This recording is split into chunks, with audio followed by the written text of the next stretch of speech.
Se acerca la época de exámenes y evaluaciones y es necesario comenzar a planificar lo referente a las pruebas que se pueden hacer a través de la plataforma. Para ello, Sigby cuenta con su ítem para realizar exámenes. Para ello, nosotros entramos en Sigby y vamos a hacerlo en dos pasos. Inicialmente vamos a eh, elaborar nuestro banco de preguntas y posteriormente diseñaremos nuestro cuestionario. Para eso entramos en nuestra asignatura, por ejemplo esta, y vamos a activar la edición, que es el primer paso para poder hacer cualquier tipo de actividad dentro de Excel. En la parte normalmente de la derecha vamos a ir a banco de preguntas y dentro de este vamos a ir a pregunta. Yo aquí ya tengo una serie de preguntas elaboradas a lo largo del tiempo. Sin embargo, para crear desde cero un banco de preguntas, la página nos dice crear una nueva pregunta. Le damos clic allí y automáticamente se nos despliegan todas las posibilidades para elaborar preguntas. Pueden ser de opción múltiple, falso y verdadero, emparejamiento o respuestas cortas. Yo recomiendo no utilizar respuestas cortas porque existe la posibilidad de que el sistema pueda no interpretar entre mayúsculas y minúsculas o puntuaciones o tildes. Y eso daría como resultado la anulación de la pregunta o tener que revisarla. La parte de emparejamiento ya es un tipo de pregunta un poco más compleja, pero las dos más utilizadas podrían ser opción múltiple o falso y verdadero. Vamos a iniciar con una de falso y verdadero. Clicamos en esta opción y le decimos agregar. Se nos despliega la ventana y hay unos puntos que significan que son campos obligatorios que hay que rellenar. Nombre de la pregunta hace referencia básicamente a un identificador de la pregunta. Por ejemplo, si yo voy a trabajar sobre civil, personas, entonces yo le puedo poner aquí, para no confundirme, civil, personas, periodo 2021. En el enunciado de la pregunta ya usted formula directamente la pregunta. Este es el cuerpo de la pregunta. Se recomienda hacer un preámbulo especificando qué tipo de pregunta es. Por ejemplo, yo normalmente coloco, esta es una pregunta de falso y verdadero. Punto. Y aquí ya comienzo a desarrollar mi cuestionario.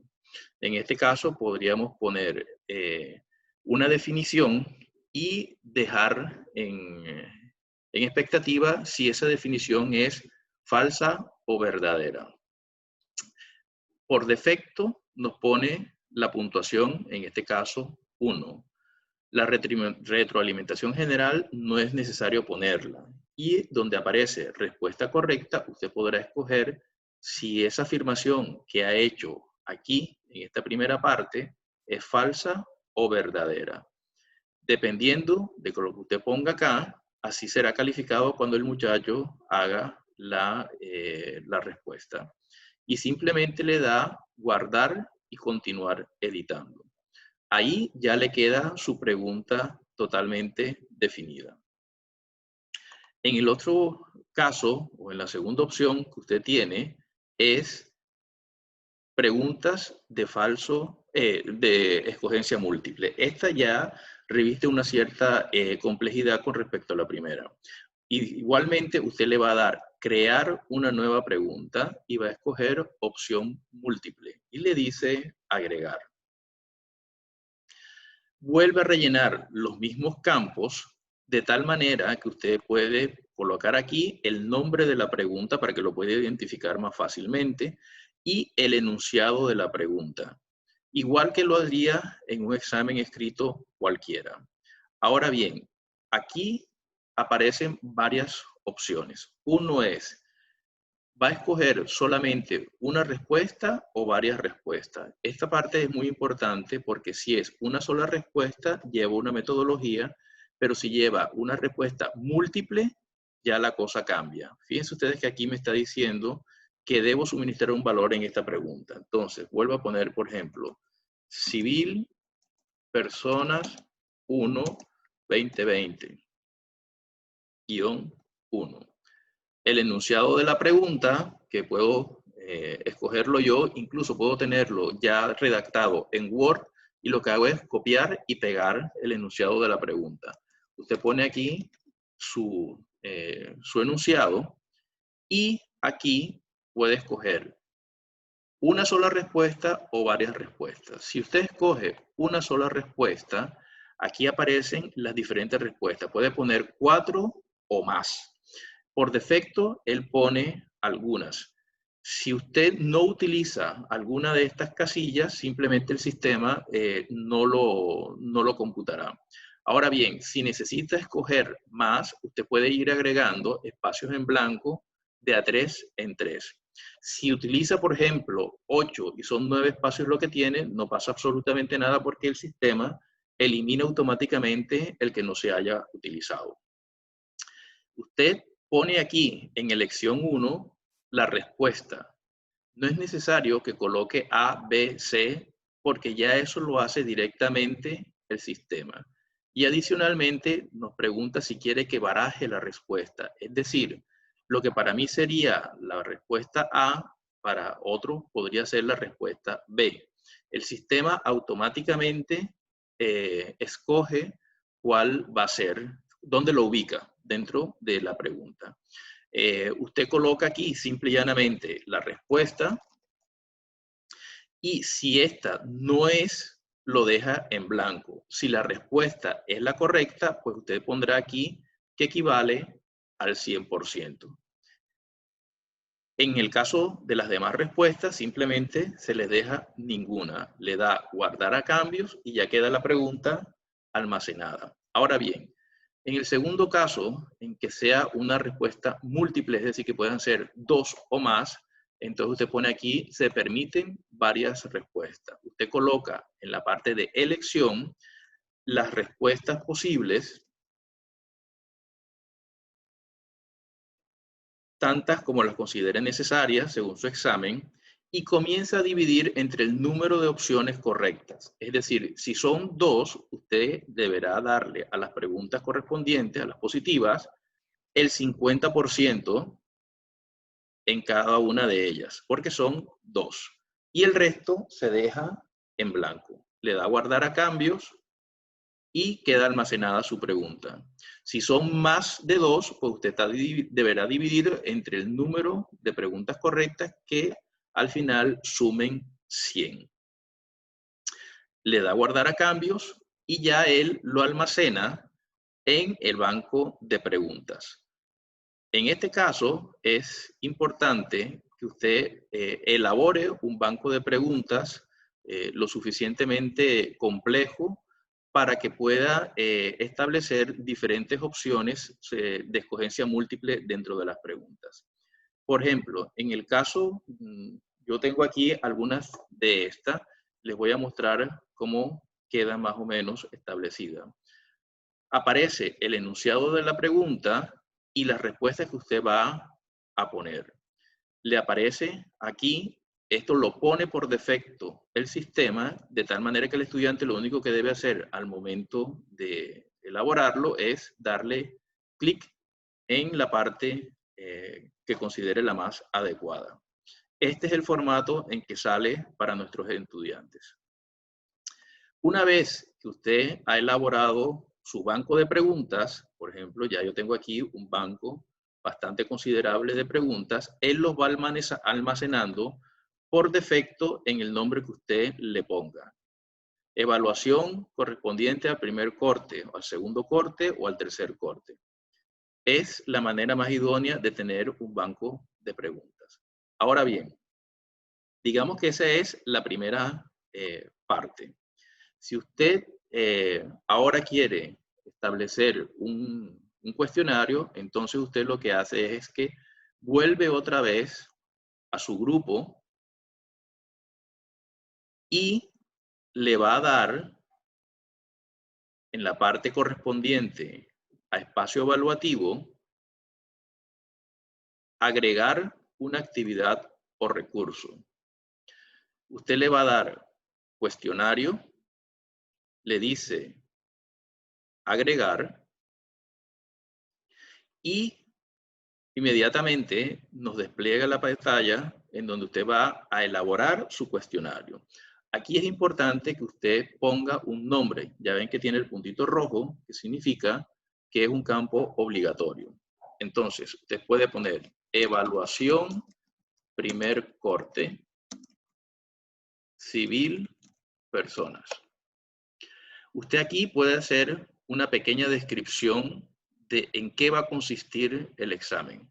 Normalmente se recomienda que usted ponga aquí que en la fecha tal, entre tal hora y tal hora, se va a elaborar o se va a realizar el examen que constará de X número de preguntas correspondientes a la modalidad de falso y verdadero o escogencia múltiple y que usted tendrá tanto tiempo para responder ese examen. Lo que se recomienda normalmente es hacer un espacio amplio de tiempo para la posibilidad de realizar la prueba, pero un tiempo que usted escogerá para la prueba en sí. Me explico. Usted puede colocar que el examen estará abierto el día 27 de junio entre las 8 de la mañana y las 2 de la tarde. Es un espacio amplio que da la posibilidad de que cualquier estudiante pueda entrar en ese espacio de tiempo a realizar su examen. Pero que una vez que el estudiante inicie su examen, tendrá un tiempo de 10 minutos, 15 minutos, 20 minutos para responder las preguntas. Es importante que usted detalle específicamente todo esto dentro de este espacio y que adicional ponga aquí el chulito para que muestre, para que pueda mostrar el mensaje a sus estudiantes. Si usted no hace esto, el mensaje no será visible para los estudiantes.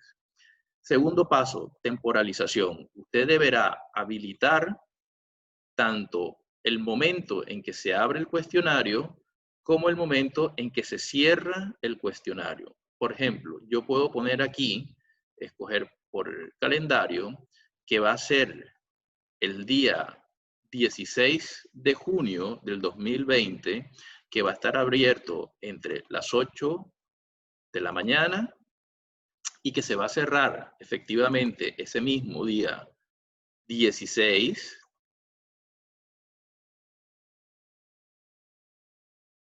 de junio del 2020 a las 14 horas, es decir, a las 2 de la tarde.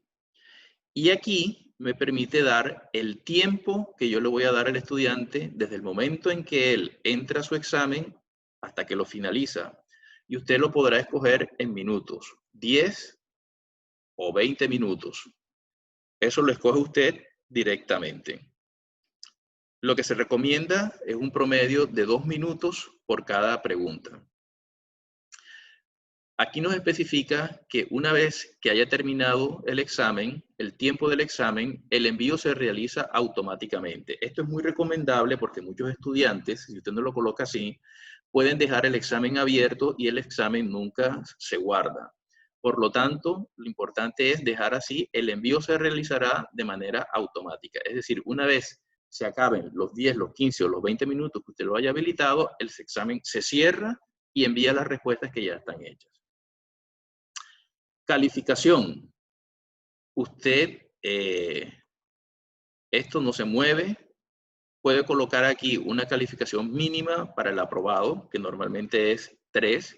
Y esta parte es muy importante. Intentos permitidos. Usted, si no coloca ninguno, el sistema le va a dar todas las oportunidades para que el estudiante lo haga una y otra y otra y otra vez. Lo lógico es que le dé una sola vez. Y el método de calificación, fíjense ustedes que en este caso no me lo deja alterar, pero lo hará con la calificación más alta, es decir, 5. En cuanto al esquema, esta parte es muy importante porque a veces el sistema es un poco lento y si las preguntas no se les da el número de preguntas por página, puede demorar mucho en los cambios de página. ¿Qué quiere decir esto? Si son 10 preguntas en total del examen, yo le puedo poner que cada 10 preguntas pase de página. Es decir, me va a salir en una sola página las 10 preguntas. El estudiante podrá hacerlas en orden o no. Pero eso lo único que quiere decir es que él va a tener la pantalla totalmente abierta con las 10 preguntas totales del examen. Usted aquí puede escoger el número de preguntas que considere adecuado para cada pantalla, para cada pantallazo. Comportamiento de las preguntas. Entonces nos pregunta si queremos ordenar al azar las respuestas. Le decimos normalmente que sí. Este es un mecanismo que lo que hace es que altera el número de las preguntas para cada estudiante. Lo que para el estudiante A puede ser la pregunta número 1, para el estudiante B esa misma puede ser la pregunta número 3, por ejemplo. Lo de comportamiento de las preguntas se queda tal cual. Revisar opciones. Esta parte es muy importante. Si usted no quiere que su estudiante sepa o pueda mirar inmediatamente haya terminado el examen la respuesta, usted lo que va a hacer es eliminar todas estas casillas. De esta manera, solamente cuando usted lo decida, el estudiante podrá ver o obtener la retroalimentación de su examen. Esto le da a usted tiempo de revisar los exámenes que se han realizado. Si usted quiere que el estudiante sepa solamente cuánto sacó en su examen, entonces usted lo que hace es que habilita la opción de puntos. De esta manera, una vez que termine el examen y que el estudiante cierre, el examen se autocalifica y le dice, usted sacó tanto. Pero es la única información que va a tener. Si deja abiertas estas posibilidades, es decir, chuleadas estas posibilidades, el estudiante podrá tener acceso a todo el examen y ver cuáles fueron los errores que cometieron o cuánto fue los aciertos que hizo. Apariencia no tiene mayor importancia, pero aquí nosotros podemos definir el número de decimales que van a aparecer en la calificación. Normalmente es 1, es decir, 4.3. No es necesario que aparezca 4.28. Restricciones sobre los intentos. Esto es cuando usted quiere que el examen tenga una contraseña, pero normalmente esto no se debe utilizar sino en casos, por ejemplo, de habilitaciones, en donde usted puede reutilizar el mismo formulario que ya tiene listo y simplemente le pone una clave en letras o en números que usted se lo suministra al estudiante en específico para que él pueda entrar en el examen. No es necesario meterse con la retroalimentación global, ni con los ajustes comunes, ni las restricciones de acceso, y solamente en la parte de la finalización es importante que usted habilite aquí en la fecha exacta en que se cierra la actividad. Por ejemplo, nosotros habíamos escogido anteriormente el día 16 de junio. Y una vez se haya hecho todo esto, usted simplemente le da guardar al cambio y regresar al curso. En ese caso, ya le aparece el examen formulado o la actividad formulada. Por ejemplo, yo aquí ya tengo algunos realizados. Por ejemplo, el examen de primer corte. Aquí lo tengo oculto porque no quiero que mis estudiantes lo vean todavía. Si yo quiero revelarlo, aquí en editar, yo le doy mostrar. Y ya me aparece el texto. Esto fue lo que yo puse allí. Entonces les digo, tal como se comentó en clase, en esta evaluación correspondiente al primer corte de la asignatura tal, se lleva a cabo de manera virtual en el horario tal. La evaluación consta de 10 preguntas que deberán ser respondidas en un plazo de 30 minutos. Y les hago una enunciación en el que digo que 72 horas después de realizado el examen o finalizada la actividad, ellos podrán ver su examen y que si quieren hacer algún tipo de reclamación podrán hacerla en la fecha tal, entre tal y tal horario. Con esto usted limita ese espacio porque si no estarían llamándolo constantemente. Bien, esto fue lo que se hizo en el paso anterior. Una vez que ya yo tengo mi examen listo, entonces lo que hago es irme a ese ítem que aparece aquí, me aparece este espacio y lo que hago es irme a editar cuestionario. En este caso no me aparece aquí porque no lo tengo habilitado, pero en editar cuestionario que aparece en esta parte, entonces ya puedo comenzar a agregar las diferentes preguntas que he creado en mi banco anteriormente. Pero eso lo veremos en un video posterior. Bien, espero que haya sido de utilidad este tutorial.